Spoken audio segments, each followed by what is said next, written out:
Before dawn, the Longline vessel leaves the harbor, trading streetlights for the darker promise of open water.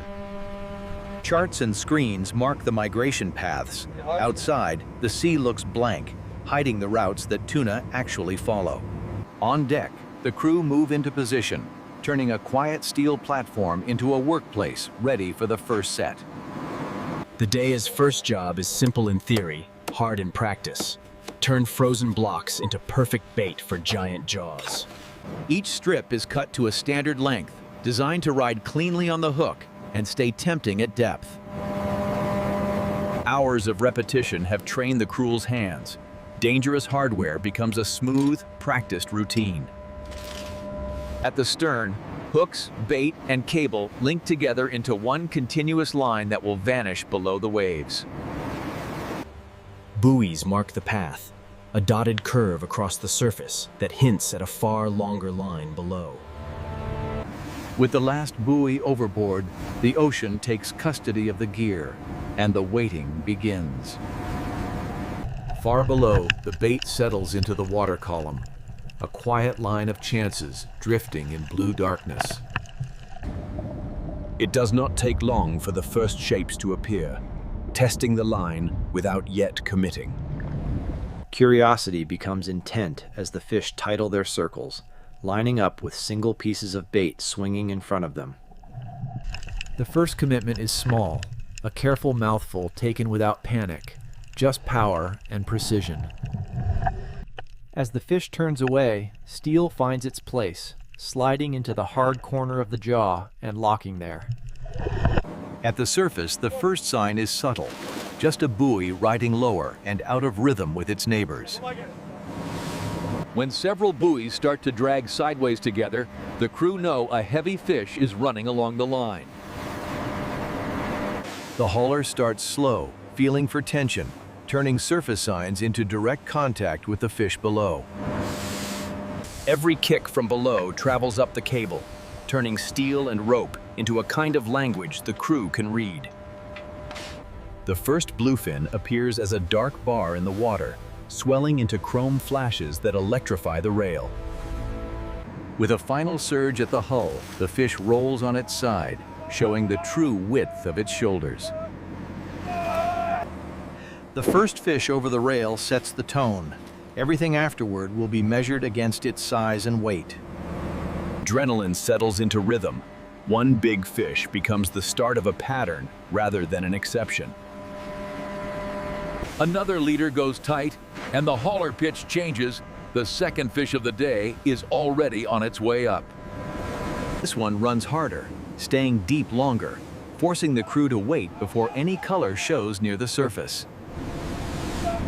When it finally tilts on its side, the fish flashes chrome and blue, circling just beyond ease reach. A shouted count brings the crew together. In one coordinated pull, they drag the second giant aboard. Two fish on deck change the energy.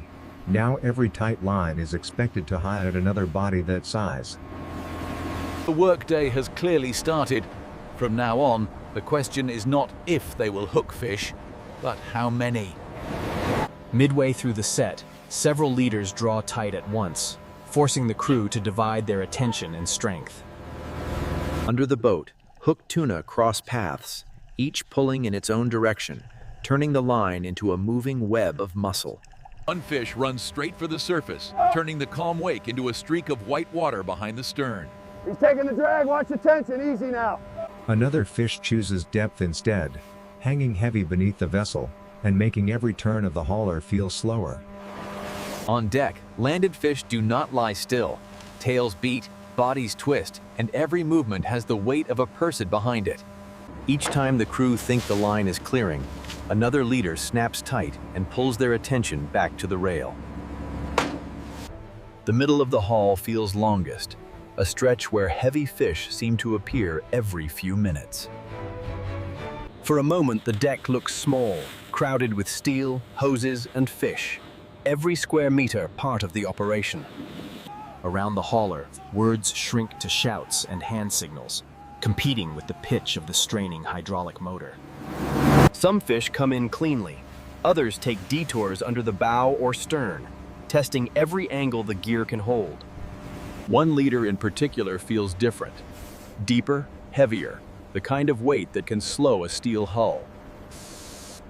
The fish answers with a long, steady run, forcing the crew to give up line and then start all over again. When color finally shows, it is deeper and broader than any fish they have seen yet this season. The fish circles wide, each pass using the full length of its body to test knots, crimps, and muscle on deck. Muscles and machinery share the load, human effort synchronized with the slow, grinding pull of the hauler. When the head finally clears the surface, the true scale becomes obvious, and this fish represents serious money on the dock. The lift onto deck is slow and deliberate. One mistake here could cost gear, fish, or worse. When it finally settles on steel, the fish still seems to take up more space than the deck has to offer. Around the record fish, work continues relentlessly. More giants sliding over the rail as crew urgency only increases. As the morning wears on, the largest fish come closer together, turning the haul into a string of high points. Even with big fish piling up, the crew cannot relax. The line still disappearing under the bow might hide more surprises. Each remaining stretch of line feels like a final exam. One more chance for something even heavier to appear. Instead of one last giant, the crew find a steady run of solid fish, enough weight to fill the hold completely. By the time the last strong fish comes over the rail, the deck feels smaller, hemmed in by silver bodies. The tone shifts.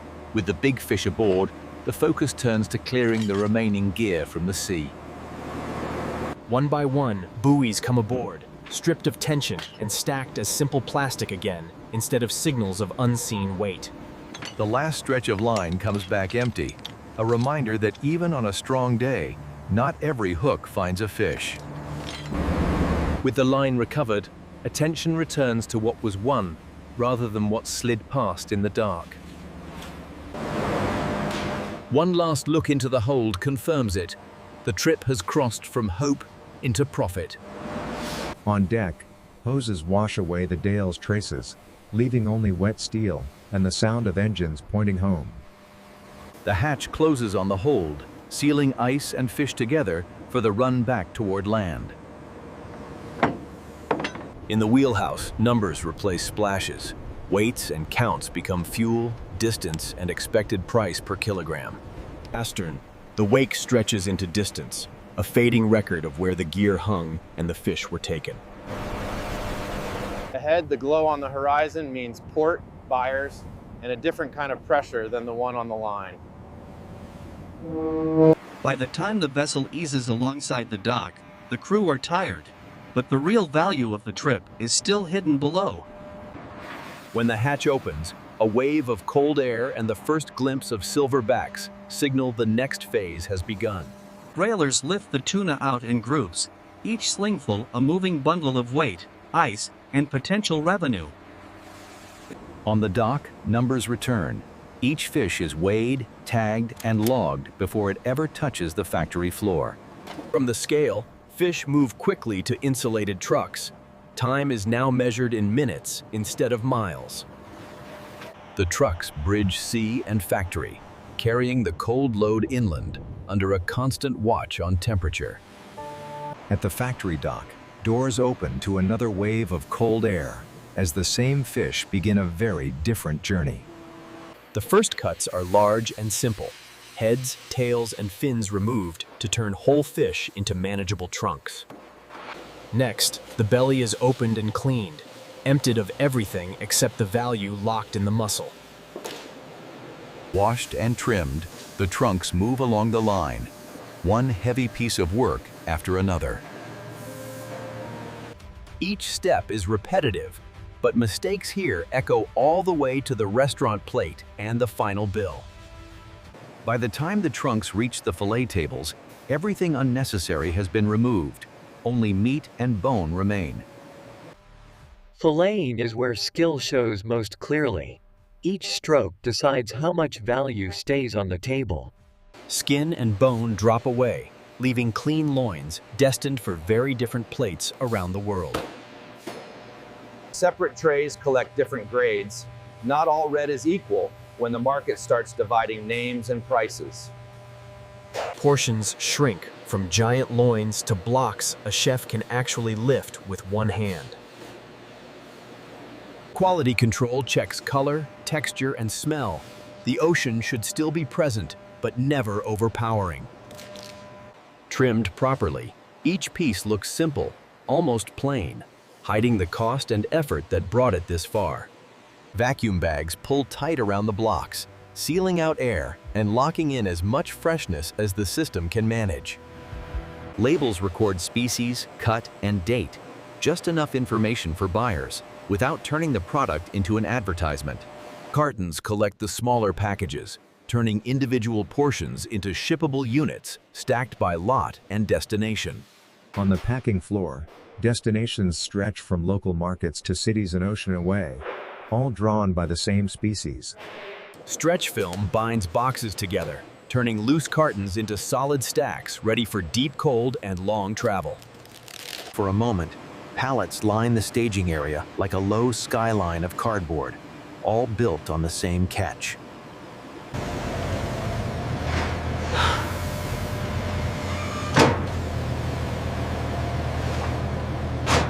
Later, a other forklift pulls them back out, ready to rejoin the moving world beyond the frozen racks.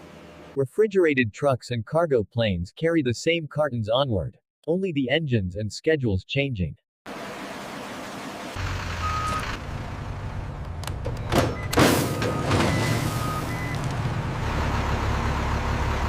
Kitchen staff take over where factory workers left off, rolling their share of the catch straight into cold storage. Inside the cooler, boxes from distant coasts sit side by side, their ice and cardboard holding the ocean at bay. On prep day, a chef opens one carton, trading the anonymity of cardboard for the specific color of bluefin flesh.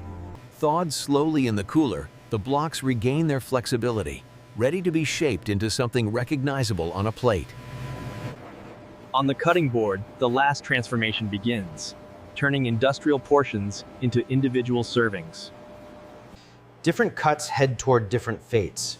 Thick steaks for heat, delicate slices kept cold and raw. On the stove, tuna steaks meet high heat briefly, sealing the outside while leaving the center a controlled shade of red. At the cold station, raw slices are fanned carefully, every edge and surface meant to look deliberate. Sauces and sides arrive last, framing careful slices of bluefin rather than overpowering their color and seared edges. Plates leave the pass in a steady line, each one a tiny, polished endpoint for a very long chain of work. In the dining room, the story of the fish disappears into conversation, cutlery, and the clink of glasses. Knives move through the fish easily. Good handling means texture and fat line up the way the chef intended. A small note on the menu gives the bare facts, species, method, region, without telling the whole story. For most people at the table, tonight's experience begins and ends here, between the first bite and the last. For the crew offshore, the memory is different. Weight on the line, noise on deck, and the feel of cold steel at night.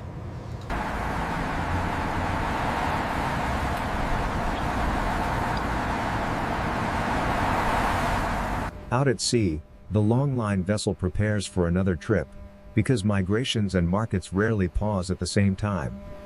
The system repeats, hooks, bait, ice, and engines, because the fish keep moving and the world keeps ordering. The line between sea and city runs through every link of this chain, from stern roller to dining room table. For now, the last plate is cleared, but the next season and the next set of hooks are already on their way.